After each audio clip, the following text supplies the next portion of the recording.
Pour les filles, restez jusqu'à la fin, c'est super important. Bonjour à tous, c'est Chocolat Vert. Comme vous le voyez, je suis actuellement en train de tourner ma première vidéo dans mon nouvel appartement. Comme je vous l'avais promis il y a maintenant une année, aujourd'hui, on va parler des filles qui font du football américain.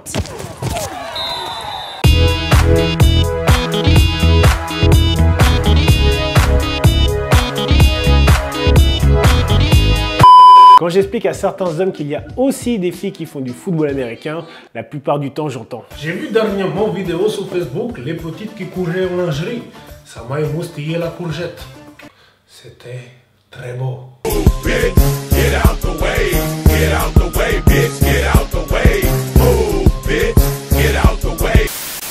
Je vais vous expliquer c'est quoi le délire avec cette ligue. Cette ligue s'appelle la LFL, la Lingerie Football League. Le premier match non officiel s'est passé pendant le Super Bowl de 2004. Et pour les personnes qui ne se souviennent pas du Super Bowl de 2004, je pense que vous vous souvenez de la scène de Justin Timberlake et Janet Jackson. 5 ans plus tard, donc en 2009, Monsieur Mitch Mortaza, oui, ce mec sur cette photo-là, oui, a décidé de créer la LFL. Cette ligue a été considérée comme l'une des franchises de sport qui s'est le plus rapidement développée au monde. Ça m'étonne même pas, tu mets des filles en petite tenue qui font du sport et qui se tapent dessus, c'est sûr que ça va attirer pas mal de monde et plus principalement pas mal de mecs. Il y a actuellement deux championnats actifs, le championnat américain et le championnat canadien. Ils avaient pour but dans le futur d'installer une franchise LFL en Europe. Bon, ils ont vite abandonné le projet après avoir vu ce qui s'est passé en Australie et que le championnat n'a pas du tout fonctionné.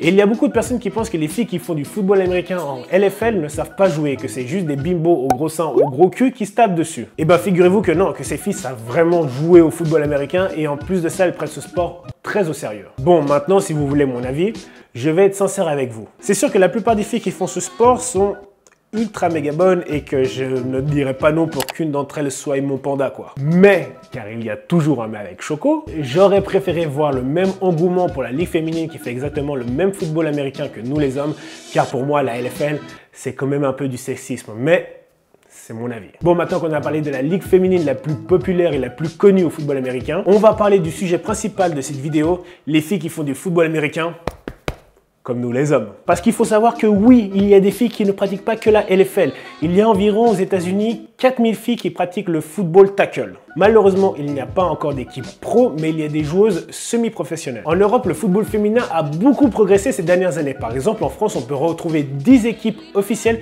qui participent au championnat. Et il y a d'autres équipes qui sont en train de se former, franchement, ça fait plaisir à voir. En Europe, on peut retrouver des équipes en Italie, en Allemagne, en Espagne, en Autriche, en Suède, en Finlande, au Danemark, etc., etc. Et en Suisse, il y a une équipe de football américain qui s'est créée il n'y a pas si longtemps que ça. Et franchement, ils ont utilisé le meilleur nom qu'on peut donner à une équipe de football américain, les Bears. J'aime cette équipe. Beaucoup de personnes pensent que les filles qui font du football tackle comme les hommes sont soit des camionneurs, soit des garçons manqués, parce que c'est un sport de contact.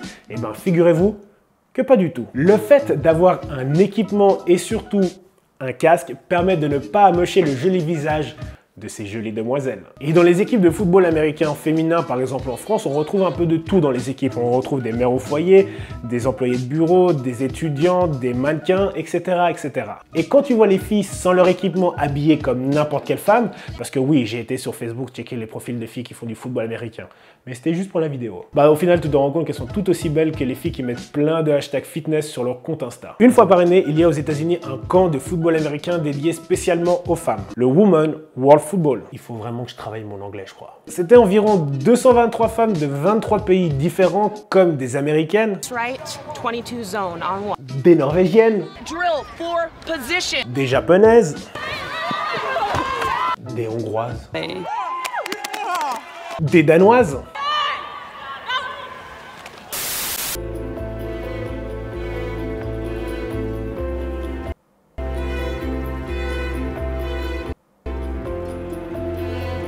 in Sweden is pretty small, so they don't think we have. Je crois que je vais partir en Suède. Et si je ne dis pas de bêtises, il y avait 12 Françaises. Et pendant une semaine, elles pratiquaient dans un camp de malades mentales le football américain. Même moi, je les envie. Et ce qui est vraiment cool, c'est qu'elles ont pu partager leur passion pour le football américain avec d'autres filles d'autres continents. Les règles du football américain. Là, je vais parler des règles féminines en France, parce que dans les autres pays, je sais pas trop comment ça se passe. Les filles jouent sur le terrain à 9 et non à 11 comme nous les hommes. Elles n'ont pas le droit, par exemple, de faire de cut block. Le cut block, c'est quand tu te lances dans les jambes de ton adversaire pour lui briser les genoux. Et quand la défense veut lancer un blitz, c'est quand on envoie un joueur directement dans la phase de QB pour le démonter. Ben, les filles, elles doivent annoncer à l'autre équipe comme quoi elles vont blitzer. Maintenant, quels sont les atouts à avoir quand on est une fille et qu'on veut pratiquer le football américain? Dans la logique, on aimerait avoir les mêmes atouts que chez les hommes, mais comme le football féminin est un sport en plein développement, on accepte un peu tout le monde. Il te faudra juste 3 choses. 1. Être une femme, ce qui me semble quand même logique. Et pas la peine les gars d'essayer de vous déguiser en Maria, hein, ça fonctionnera pas.